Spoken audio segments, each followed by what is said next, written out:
Hello friends, मेरे digital classes में आप लोग का बहुत बहुत स्वागत करता हूं। तो फ्रेंड्स, यहाँ पे हम सीजीपीएससी और छत्तीसगढ़ में जितने भी और एग्ज़ाम होंगे और आपको चाहे कोई भी एग्ज़ाम के दिला रहे होंगे, सभी एग्ज़ाम पे भी मैंने एक यहाँ पे जो कि क्वेश्चन तैयार किया हूँ मैं, जो आपके एग्ज़ाम पे बेस पे तैयार किए गए क्वेश्चन आपके सभी एग्ज़ाम के लिए इम्पोर्टेंट, चाहे आप पीएससी का दिला रहे हों, व्यापम, पटवारी, चाहे शिक्षक भर्ती, सभी एग्ज़ाम के लिए यहाँ पे मैंने मिक्स क्वेश्चन यहाँ पे तैयार किए हैं, मॉडल क्वेश्चन पेपर, जो आपके सभी एग्ज़ाम के लिए इम्पोर्टेंट है। यहाँ से जितने भी क्वेश्चन कराऊँ मैं, सभी आपके प्रीवियस ईयर में क्वेश्चन यहाँ से भी पूछे गए हैं।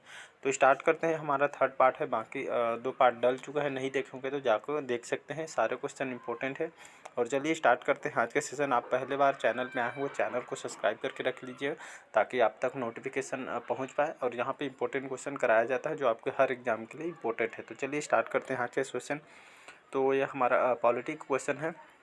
संसद के दोनों सदनों की जो संयुक्त जो बैठक बुलाने के लिए भारत के संविधान के अनुच्छेद 108 के तहत निम्नलिखित किसकी आवश्यकता होती है? तो संसद के जो दोनों सदनों में जो संयुक्त बैठक बुलाया जाता है, तो इस बुलाने में जो बुलाया जाता है, इसमें संविधान के जो आर्टिकल 108 है, इसके तहत यहाँ पे ये जो किसकी आवश्यकता है और किसकी यहाँ पर निर्देश की ज़रूरत पड़ता है, तो इसका सही ऑप्शन हो जाएगा ए ऑप्शन, भारत के जो राष्ट्रपति हैं, इनकी आवश्यकता बहुत ही इंपॉर्टेंट है क्वेश्चन है। तो जो आपके एमपीपीएससी में आया हुआ क्वेश्चन है, तो राष्ट्रपति का जो कि आशय, उनका जो राय लेना बहुत ही इम्पोर्टेंट है। तो जब भी संसद में बैठक होगी, तो उनके संसद में दोनों सदनों की जो संयुक्त बैठक बुलाने के लिए भारत के संविधान आर्टिकल 108 में अनुच्छेद 108 इसके तहत आपके राष्ट्रपति के जो आशय, इनका जवाब इनका लेना बहुत ही आवश्यकता है। तो इसका ए ऑप्शन सही हो जाएगा। अगला क्वेश्चन देखते हैं, इंपॉर्टेंट क्वेश्चन है। भारतीय संसद में शामिल है राष्ट्रपति, राज्यसभा एवं लोकसभा, सी है राष्ट्रपति, राज्यसभा और लोकसभा, या डी है उपरोक्त में से कोई नहीं? तो इसका सही ऑप्शन हो जाएगा सी ऑप्शन। तो भारतीय संसद में क्या क्या शामिल है? तो राष्ट्रपति, राज्यसभा और लोकसभा, ये तीनों आपके भारतीय संसद में शामिल है। तो इसका 89 का सी ऑप्शन सही हो जाएगा। अगला क्वेश्चन है मोस्ट इंपॉर्टेंट क्वेश्चन, अक्सर इस क्वेश्चन को रिपीट किया जाता है, अलग अलग एग्जाम में पूछा गया क्वेश्चन है। भारतीय संविधान का कौन सा जो अनुच्छेद है अस्पृश्यता को समाप्त करता है? तो अब आर्टिकल 14, अनुच्छेद 14, अनुच्छेद 15, अनुच्छेद 17, या डी है आपका अनुच्छेद 19। तो आपके पीएससी में क्वेश्चन पूछा है, एसएससी में बहुत सारे एग्जाम में इसको क्वेश्चन पूछा गया था, इंपॉर्टेंट क्वेश्चन है। तो इसका सही ऑप्शन हो जाएगा सी ऑप्शन, आर्टिकल 17 या अनुच्छेद 17। इस आर्टिकल 17 में बताया गया है कि भारतीय संविधान की इस अनुच्छेद में अस्पृश्यता को समाप्त कर, इसमें जो कि करना, इसमें बताया गया है। आर्टिकल 17 में जो अस्पृश्यता को समाप्त इसमें करता है, इसके बारे में बताया गया है। तो इसका सी ऑप्शन याद रखिएगा। अगला क्वेश्चन देखते हैं। यहाँ पे मालव संवत इस नाम से भी जाना जाता है, तो कलचुरी संवत, कृत संवत, शक संवत या गुप्त संवत? तो जो मालव संवत है, इसको अन्य नाम से किस नाम से जाना जाता है? आपके कृत संवत के नाम को इनको जाना जाता है। अगला क्वेश्चन है, हिस्ट्री क्वेश्चन है। निम्न में कौन से मध्यकालीन शहर छिट नामक छपे हुए सूती कपड़े के लिए प्रसिद्ध था? तो मांडू, सिरोंज, धार या रायसेन? तो इसका सही ऑप्शन हो जाएगा सिरोंज, याद रखिएगा। तो यहाँ जो मध्यकाल शहर में जो छिट नामक जो छपे हुए सूती कपड़े के लिए प्रसिद्ध है, आपका सिरोंज बहुत ही प्रसिद्ध है, जो आपके सूती कपड़े के लिए प्रसिद्ध था। तो मध्यकालीन शहर छिट में जो नामक जो सूती कपड़े है, इसके लिए सिरोंज आपसे सूती कपड़े के लिए बहुत ही प्रसिद्ध था, याद रखिए। इसका बी ऑप्शन सही हो जाएगा। तो उसको कैसे याद करेंगे? तो इसमें सूती लिखा है, इसमें भी सिरोंज लिखा है, तो ऐसे करके रिलेटेड करके इसको याद कर सकते हैं। अगला क्वेश्चन है, इंपॉर्टेंट क्वेश्चन है। संयुक्त राष्ट्र द्वारा वर्ष 2023 को यहाँ पे घोषित किया गया है, किस लिए घोषित किया है? तो मोटे अनाज का अंतर्राष्ट्रीय वर्ष 2023 को घोषित किया गया है। यहाँ संयुक्त राष्ट्र द्वारा इसको घोषित किया है 2023 के लिए। तो मोटे अनाज का अंतर्राष्ट्रीय वर्ष 2023 को घोषित किया है। तो इंपॉर्टेंट क्वेश्चन याद रखिए। अगला क्वेश्चन देखते हैं, सबसे कम अवधि के लिए भारत के मुख्य न्यायाधीश कौन थे? तो राजेंद्र मल लोढ़ा, एस राजेंद्र बाबू, भोपाल पल्लव पटनायक जी, या कमल नारायण सिंह? तो कमल नारायण सिंह, जो कि इसका डी ऑप्शन सही हो जाएगा। यह जो मुख्य न्यायाधीश थे, जिन्होंने यहाँ पे सबसे कम अवधि के लिए भारत के मुख्य न्यायाधीश के पद इन्होंने संभाले थे, कमल नारायण सिंह। इसका डी ऑप्शन याद रखिएगा, इंपॉर्टेंट क्वेश्चन। अगला क्वेश्चन देखते हैं, निम्न में से किस राज्य में लोकसभा को सबसे ज़्यादा सीटें अनुसूचित जनजाति के लिए आरक्षित की गई है? तो उत्तर प्रदेश, उड़ीसा, झारखंड, मध्य प्रदेश? तो इसका डी ऑप्शन सही हो जाएगा, मध्य प्रदेश। तो इस राज्य में, मध्य प्रदेश में लोकसभा को जो कि सबसे ज़्यादा सीटें अनुसूचित जनजाति के लिए आरक्षित यहाँ मध्य प्रदेश में, इस राज्य में है। इस चीज़ का डी ऑप्शन याद रखिएगा, अनुसूचित जनजाति के लिए आरक्षित है, डी ऑप्शन मध्य प्रदेश, याद रखिएगा। अगला क्वेश्चन देखते हैं, निम्न में से कौन सी समिति लोकसभा के अधीन नहीं आती है? तो लोकसभा के सभा यहाँ उनके अंतर्गत नहीं आता है, तो कौन सा है? तो सामाजिक एवं न्याय अधिकार संबंध जो संबंधी समिति होती है, या आपका शहरी विकास संबंधी समिति है, या आपका सी है श्रम संबंधी समिति है, या डी है स्वास्थ्य एवं परिवार कल्याण जो संबंधी समिति होती है वो आपके जो कि जो ये कौन सी समिति है जो लोकसभा के अधीन नहीं आती है? तो इसका डी ऑप्शन सही हो जाएगा। स्वास्थ्य एवं परिवार जो कल्याण समिति संबंधी जो समिति होती है आपके लोकसभा के अधीन नहीं आती है। बाकी ए, बी और सी ये आपके लोकसभा समिति के अंतर्गत आती है, तो इसका डी ऑप्शन नहीं आती है, सही आंसर हो जाएगा। अगला क्वेश्चन देखते हैं, निम्न में से कौन सा मेल सही नहीं है? तो यहाँ पे कौन सा है सुमेलित जो नहीं है? तो सेंट्रल रेल आपके मुंबई में आता है, सही बात है। वेस्टर्न रेलवे आपका चर्च गेट, ये भी सही है। नॉर्थ फ्रंटियर रेलवे आपको प्रयागराज, ये आपका सही मेल सही नहीं है। बाकी डी आपका जो साउथ ईस्टर्न रेलवे है आपके गार्डन रीच कोलकाता में स्थित है, तो इसका सी ऑप्शन जो मेल नहीं है। बाकी ए, बी और डी सही आंसर हो जाएगा। अगला क्वेश्चन है, निम्न में से टेनिस टूर्नामेंट को उनके प्रारंभ होने के वर्ष काल क्रमबद्ध सजाएं, और सबसे पहले जो शुरू हुआ है वह आपके सबसे पहले आएगा। तो कौन सा जो टूर्नामेंट टेनिस जो आपका खेल है जिसमें सबसे पहले प्रारंभ होता है और सबसे यहाँ पे क्रमबद्ध इसको जमाना है? तो पहले आपका विंबलडन, इसके बाद यूएस, फिर ओपन, फिर फ्रेंच ओपन, फिर आपका ऑस्ट्रेलियन ओपन, ये आपके लास्ट आ जाएगा।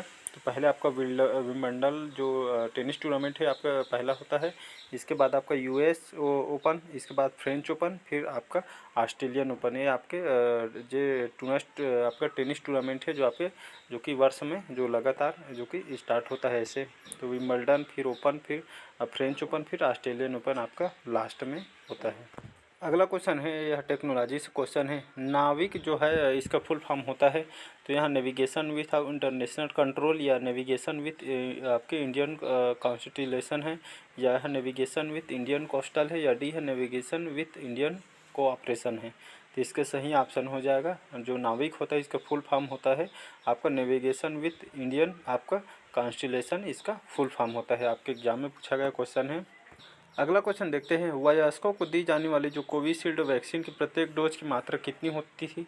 तो यहाँ पे जो कोविशील्ड जो वैक्सीन थी जो प्रत्येक डोज में जो मात्रा यहाँ पे पूछा गया है, तो 0.5 ml यहाँ पे कोविशील्ड की जो वैक्सीन जो कि लोगों को जो कि वयस्कों को दी जाने वाली वैक्सीन का डोज है, याद रखिए इसका सी ऑप्शन 0.5 ml इसमें सभी को दिया जाता था। वयस्कों को दी जाने वाली डोज थी कोविशील्ड का पूछा गया है ना, तो कोविशील्ड वैक्सीन के डोज को याद रखिए। अगला क्वेश्चन देखते हैं यहाँ पे, चीफ ऑफ डिफेंस स्टाफ के संदर्भ में क्या सही नहीं है पूछा गया? इस पद के लिए अधिकतम जो उम्र सीमा है 65 वर्ष है। बी है वह चीफ ऑफ स्टाफ कमेटी के स्थायी अध्यक्ष होता है, या सी है वह रक्षा अधिग्रहण परिषद का अध्यक्ष होता है, या डी है वह रक्षा योजना समिति का सदस्य होता है। तो यहाँ पर चीफ ऑफ डिफेंस के बारे में पूछा गया है, तो इनमें से कौन सा सही है और है या नहीं, या तो यहाँ पे क्या सही नहीं है पूछा गया है, तो इसका सी ऑप्शन सही हो जाएगा। वह रक्षा अधिग्रहण का जो कि परिषद का अध्यक्ष होता है, ये आपका जो कि सही नहीं है। बाकी ए, बी और डी इसका सही आंसर हो जाएगा। इनके जो उम्र है जो कार्यकाल 65 वर्ष से होता है, और ये आपके स्थायी अध्यक्ष होता है स्टाफ चीफ आपका स्टाफ कमेटी के, वहाँ आपका रक्षा योजना समिति का सदस्य होता है। तो आपका ए, बी और डी सही है, बाकी सी गलत। अगला क्वेश्चन देखते हैं, उचित और लाभकारी मूल्य निम्न में से किस फसल से संबंधित है? तो गन्ना, धान, तिलहन या गेहूँ? तो इसका सही ऑप्शन हो जाएगा गन्ना, याद रखिएगा। तो यहाँ आपका गन्ना है, यहाँ उचित और लाभकारी मूल्य पर यह फसल से संबंधित जो कथन है, तो इसका ए ऑप्शन सही हो जाएगा। अगला क्वेश्चन देखते हैं, 44वें संविधान संशोधन के संबंध में क्या सही नहीं है? तो यह संविधान जो संशोधन था, यह जनता सरकार 1977 से लेकर 79 द्वारा आपका इसको द्वारा लाया गया था, और आपका बी है इसके तहत 42वें संविधान संशोधन में बदलाव किया गया था। और सी है इस संशोधन के द्वारा पहली बार यह स्पष्ट किया गया कि राष्ट्रपति के केंद्रीय मंत्रिमंडल के सुझाव के विपरीत कार्य नहीं कर सकता। और डी है इस संशोधन के द्वारा राष्ट्रपति चाहे जो जब तक मंत्रिमंडल के सुझाव को पुनर्विचार के लिए वापस कर सकता है। तो इसका जो 44वें संविधान संशोधन के संबंध में जो सही नहीं है, तो इसका डी ऑप्शन सही हो जाएगा। इस संशोधन के द्वारा राष्ट्रपति चाहे तो यहाँ पे तब तक मंत्रिमंडल के सुझाव को पुनर्विचार के वापस कर सकता है। तो इसका डी ऑप्शन जो कि सही नहीं है। बाकी ए, बी और सी इसका सही आंसर हो जाएगा। अगला क्वेश्चन देखते हैं, भारतीय संसदीय समूह जिसे आईपीजे कहते हैं, इसके संदर्भ में कौन से कथन सही हैं? तो यह एक स्वायत्त संस्था नहीं है। सेकंड है आपके संसद के पूर्व सदस्य इसके सदस्य बन सकते हैं। आपका थर्ड है लोकसभा का उपाध्यक्ष तथा राज्यसभा का जो उपसभापति है इस समूह के पदेन उपाध्यक्ष होते हैं। तो इसका जो सही कथन हो जाएगा, तो इसका केवल जो दो कथन है, दूसरा कथन इसका सही आंसर हो जाएगा। इनमें से कौन सा कथन सही है पूछा गया है, तो संसद के पूर्व सदस्य इसके सदस्य बन सकते हैं। तो भारतीय संसदीय समूह में जो संसद के पूर्व सदस्य इसके सदस्य बन सकते हैं, सदस्य इसमें पूर्ण रूप से भाग ले सकते हैं। तो इसका सेकेंड ऑप्शन सही।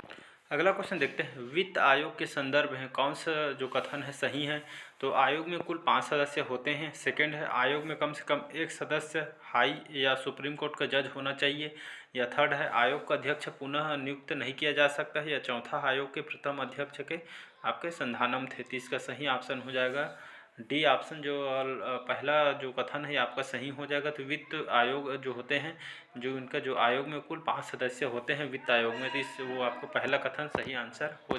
अगला क्वेश्चन देखते हैं यहाँ पे, डिस्ट्रीब्यूटेड जो डिनाइल ऑफ सर्विस है जिसे DDoS अटैक क्या है? यहाँ पे एक कंप्यूटर रोम है या एक साइबर अटैक है या मिलिट्री अटैक सिस्टम है या डी है, इनमें से कोई नहीं। तो इसका बी ऑप्शन सही हो जाएगा। डिस्ट्रीब्यूटेड जो डिनाइल ऑफ सर्विस है, यह है एक अटैक है, एक तरह से आपका एक साइबर अटैक है जो आपके कंप्यूटर में। तो इसका बी ऑप्शन यहाँ पे सही आंसर हो जाएगा।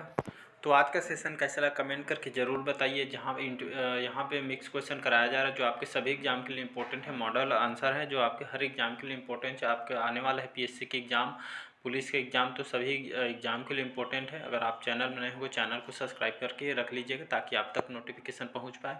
और मैं डेली बेस पे करंट अफेयर पढ़ाता हूँ जो आपके हर एग्जाम के लिए इंपॉर्टेंट है। 8 से 10 क्वेश्चन आपके करंट अफेयर से क्वेश्चन पूछे जाते हैं। तो चलिए बस आज के लिए इतना ही। वीडियो लंबा हो जाएगा इसलिए नेक्स्ट पार्ट में कवर करेंगे। बस आज के लिए इतना ही। Thank you.